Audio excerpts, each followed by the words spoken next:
Hi, my name is Phil and I like talking about politics, and in this video I'd like to talk in a little more detail about something I touched on in yesterday's video, and that is Boris Johnson's plan to prevent Tory rebels from voting for an extension to Article 50. So what he's done is he has threatened to punish any Tory rebel who votes for the extension with being removed from the Conservative Party, and of course deselection means they can't stand to be a Conservative candidate in a future general election. If they're not a member of the party, they couldn't anyway. Now, there's a few things about this. The first is that he must be anticipating a general election. Granted, there is no way he can stop one if Parliament collectively decides there should be one. But the thing is about that is, if Parliament is able to extend Article 50, doesn't need to be a general election. You know, the chances of a general election are actually really low, and that's because of this chasm between what Jeremy Corbyn of Labour wants and what the Tory rebels want. Because there is no consensus in Parliament for deposing Boris Johnson, naming another Prime Minister to be a caretaker Prime Minister that's not Jeremy Corbyn, it might be Ken Clarke, there's some parties happy about that, with the purpose of seeking first of all an extension, then a public vote, and then finally a general election. Now, because Jeremy Corbyn wants to be made Prime Minister himself, and then he wants the extension but then a general election, that means the Tory rebels won't support him. So there won't actually be the numbers for the vote of no confidence that would result in a general election.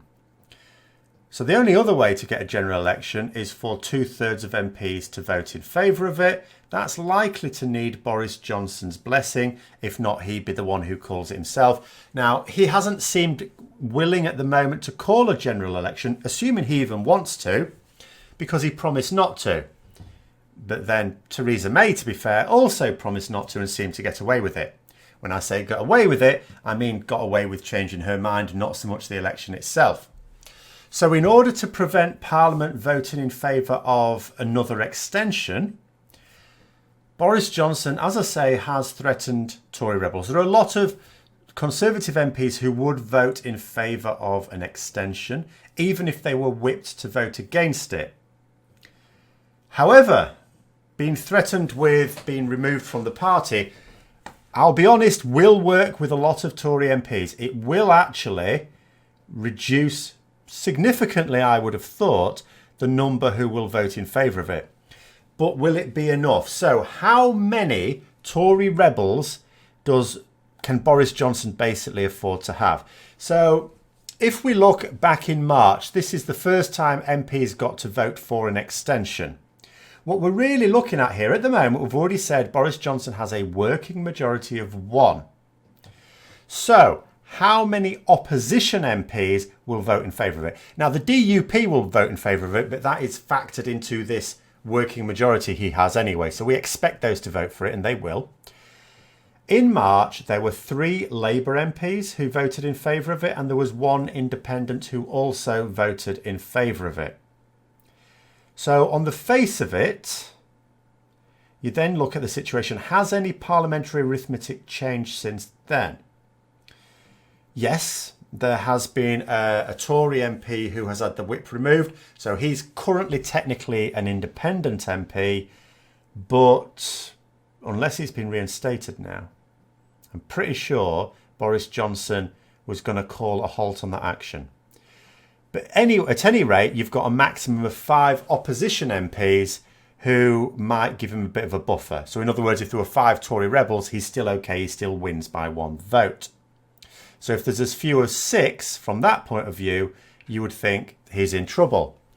Now, there were also some MPs who abstained, but some of those MPs were abstaining on either side.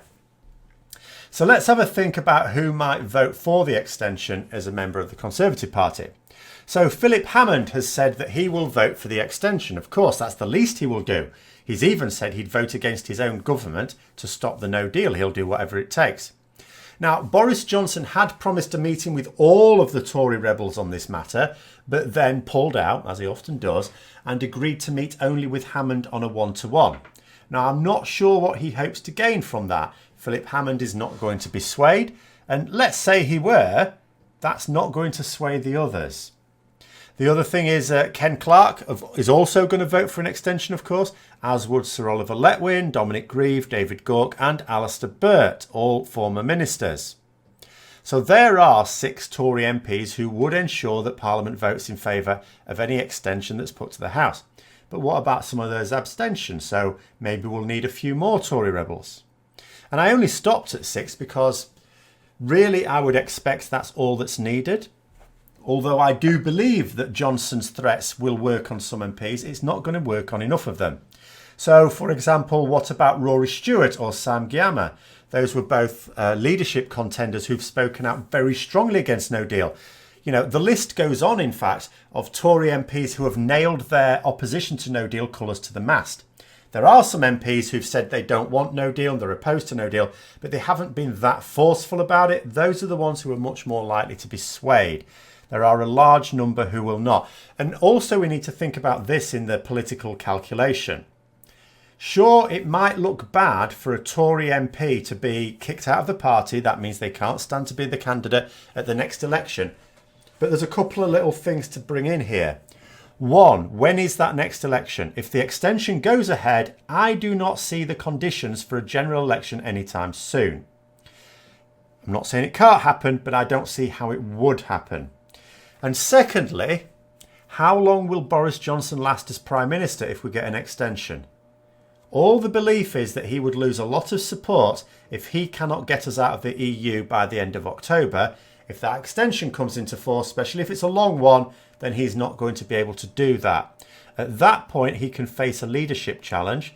And at that point, we might end up with another Conservative leader who maybe doesn't fancy having lost all those MPs, because bear in mind, kicking those MPs out of the party destroys his majority. Yes, Jeremy Corbyn will want to have a general election, but he does not have the votes to achieve it without Boris Johnson getting on board. Would he, would he not? I'm not sure. What's another possibility of this threat? So this threat of Johnson's is absolutely not going to work for preventing Parliament voting for an extension. The only way you can do that is to try and stop the vote in the first place. Is he able to do that? I strongly suspect not. If the EU offers us an extension without waiting for the EU summit, in that case, I don't see how we can stop Parliament voting for it. So is there another reason? Maybe.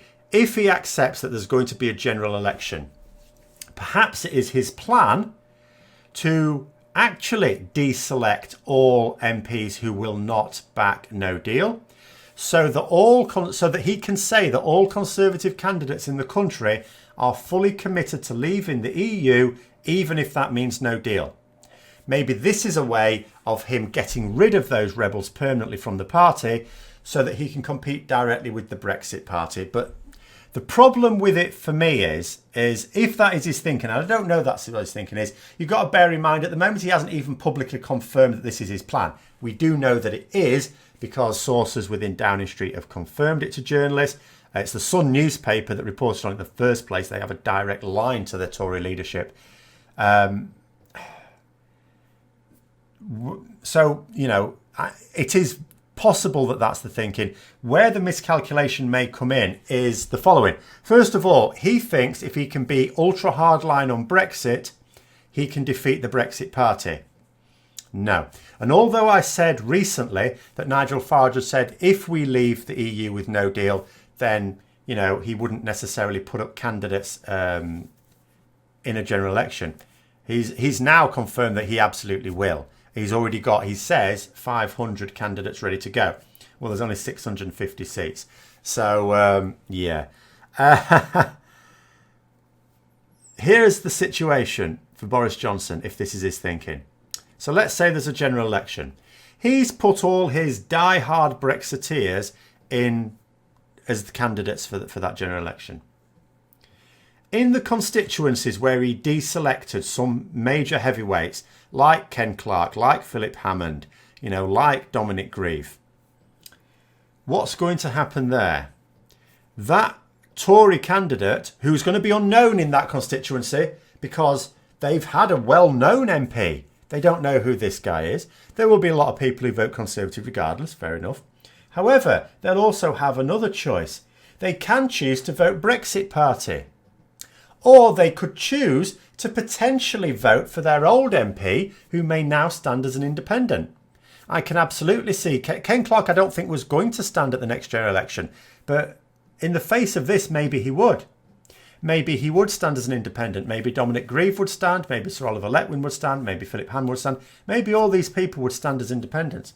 Now, I'm not saying they would win. Maybe they would, maybe they wouldn't. Doesn't matter. What matters is they'll be standing. They're well known. There'll be a lot of people, even die-hard Conservative voters who nonetheless do not want no deal, will not be at all happy what's happened and may put their pencil mark by that independent candidate now. So that Tory candidate is now splitting their vote between Conservatives, the Brexit Party, and at least one independent in their constituency. So what this will do is make it much more difficult for the Conservatives to win those seats. I think if that is his plan, it'll backfire spectacularly. And you think about it, the plan, unless someone could correct me, if you've got another idea, please put it in the comments below. The plan can only be one of two things. Either it's to stop Parliament voting in favour of the extension. He can't threaten enough Tory MPs to do that. Or it's because he's expecting a general election and he just wants to actively deselect all the ones who are dead against no deal Brexit, so that he can say Conservatives are definitely the party of Brexit, come what may, and ASAP. In which case he can't win that general election.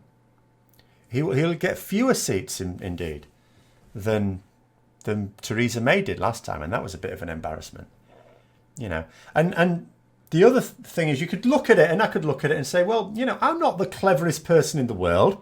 I might be getting a little bit wrong. Maybe, you know, Cummings or behave yourself, Johnson. But maybe Cummings has come up with a really cunning plan, and I'm just not seeing it. But what I would say is that they have been behaving in a very reactionary way this week. So that does suggest that they have been making tactical miscalculations. For example, the prorogation of Parliament has backfired. The opposition to it has been immense. How do we know that that's rattled Downing Street? At 6 p.m. on Friday evening, Boris Johnson, or Downing Street, but Boris Johnson announced an extra £6 or £7 billion worth of funding for schools, something like that. I don't remember which it is. It actually doesn't matter because it's not real money. We all know that. No government that is promising massive tax cuts is able to increase spending. Stands to reason. So I'm going to dig into that in a little at some point later this week. That money will be as phantasmal as the NHS money. But here's the thing. He was promising this thing that people would like to hear 6 p.m. on Friday. It's a bit strange timing, is it? That wasn't planned. And then, of course, the Saturday threats to Brexiteers when news started to emerge that there might be a vote for an extension that he can't stop. Then he starts threatening with deselection. Another reactionary statement there. So I think they've been caught out. So what that does, it doesn't necessarily mean that they're getting their current calculation wrong, but it does mean they have been getting calculations wrong. And if they can get some calculations wrong, they can get another. So I'm certainly satisfied that they haven't definitely got a cunning plan. So let me know what you think in the comments below. I hope you found the video interesting. If you'd like to support the channel further, then please click the Patreon link for details. And until next time, I'll see you later.